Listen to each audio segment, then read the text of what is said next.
Kebijakan Gubernur Bali yang melarang truk bermuatan lebih dari ketentuan untuk melewati jalur Bali dinilai sebagai salah satu langkah mengurangi kecelakaan dan kerusakan jalan. Kondisi ini sekaligus membuktikan tidak berfungsinya jembatan timbang dalam mengawasi angkutan dengan muatan bertonase melampaui batas yang ditetapkan.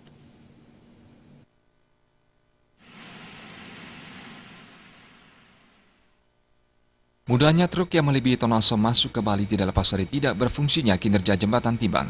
Dan hal ini perlu dipertanyakan. Ketua Komisi 3 DPRD Bali Nengah Tamba menilai, pemerintah perlu mengevaluasi keberadaan jembatan timbang di sejumlah tempat yang meloloskan angkutan truk melebihi batas beban tonase hingga leluasa masuk ke Bali. Begitu pula ada indikasi pungli maupun sogokan kepada petugas sehingga truk yang melebihi tonase lolos dan meneruskan perjalanannya.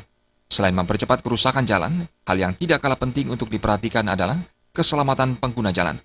Selama ini, banyak truk kelebihan beban tidak bisa meneruskan perjalanan hingga menimbulkan kemacetan atau terlibat kecelakaan lalu lintas, hingga memakan korban jiwa. Ya itu sangat setuju kita ya, karena dampak daripada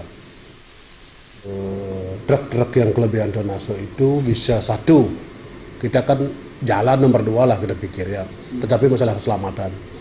Banyak sekali kecelakaan, terjungkalnya truk bermuatan yang kelebihan tonase itu di jalan sepanjang ruas jalan Denpasar Gilimanuk itu ya poinnya itu ya karena kelebihan beban dia ya. Tiba-tiba kalau dia mengerem mendadak dia bebannya akan mendorong remnya itu sehingga beban mobil dengan kekuatan remnya tidak daya dukungnya tidak pas.